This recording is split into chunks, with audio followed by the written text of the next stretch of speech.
Assalamualaikum warahmatullahi wabarakatuh. Bertemu lagi dengan Ibu Isro.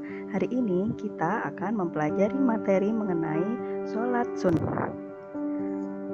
Pengertian dari sholat sunnah adalah sholat yang apabila dilaksanakan mendapatkan pahala dan apabila ditinggalkan tidak mendapat dosa.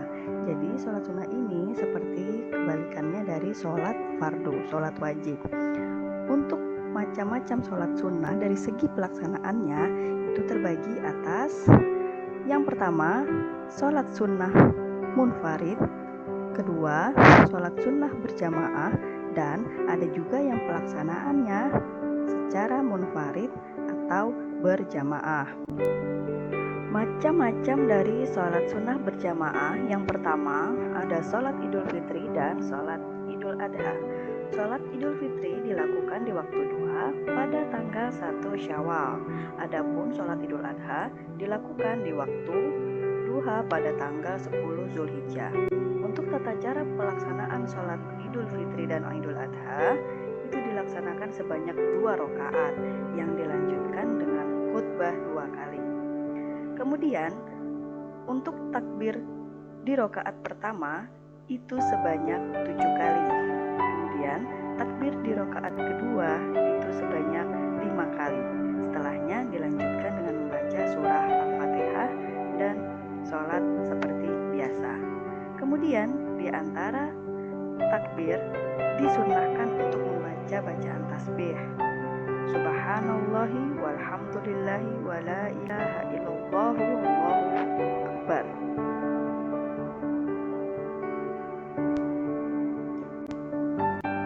Kedua, sholat sunnah gerhana. Tentunya sholat sunnah gerhana ada 2. Yang pertama, sholat sunnah gerhana matahari, yaitu disebut dengan sholat kusuf. Dan yang kedua, sholat sunnah gerhana bulan, yaitu sholat khusuf. Untuk tata cara pelaksanaannya, sholat sunnah gerhana ini dilakukan sebanyak 2 rakaat dan dilanjutkan dengan khutbah.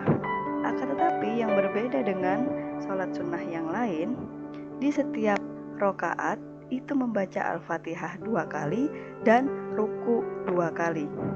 Misal seperti contoh, di rakaat pertama setelah ruku itu bangkit lagi untuk membaca surah Al-Fatihah, kemudian ruku lagi, baru dilanjutkan dengan i'tidal dan gerakan sholat yang lain seperti sholat biasa.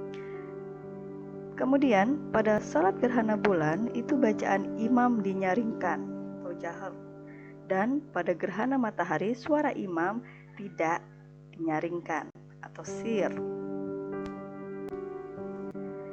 Kemudian sholat istisqa. Sholat istisqa ini merupakan sholat untuk meminta hujan. Waktu pelaksanaan sholat istisqa tentunya pada saat terjadi kekeringan dan kekurangan air pada musim kemarau yang panjang.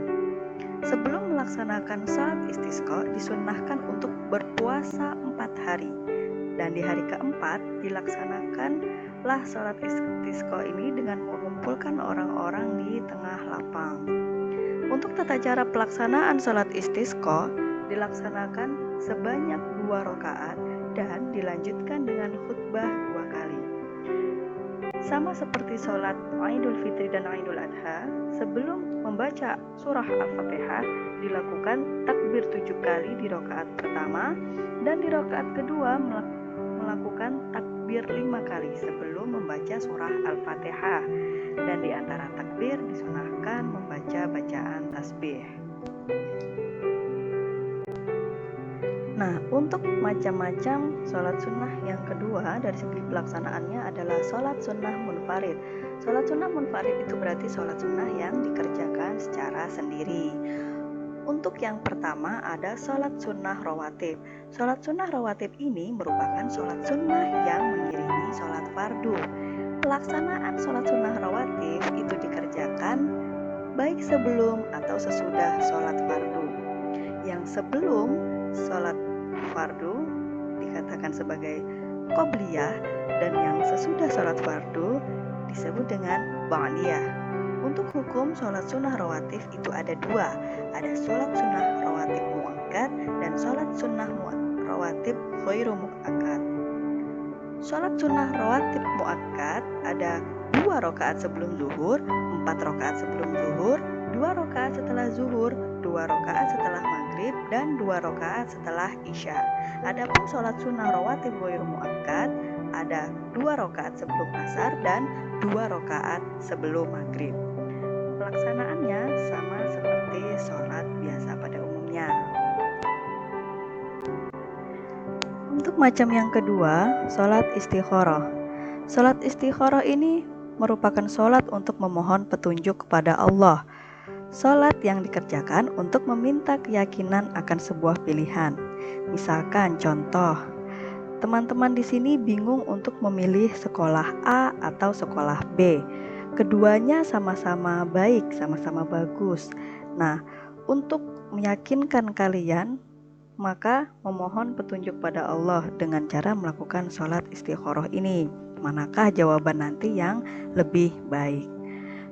Kemudian tata cara sholat istikharah ini dilakukan sebanyak 2 rakaat, sama seperti sholat pada umumnya. Kemudian yang ketiga, sholat tahiyatul masjid. Sholat tahiyatul masjid ini dilakukan apabila memasuki sebuah masjid dan dilakukan sebelum duduk. Jadi ketika memasuki masjid sebelum duduk disunnahkan untuk melaksanakan sholat sunnah 2 rakaat ini. Tata cara pelaksanaan sholat tahiyatul masjid dikerjakan sebanyak 2 rakaat dan caranya sama seperti sholat pada umumnya.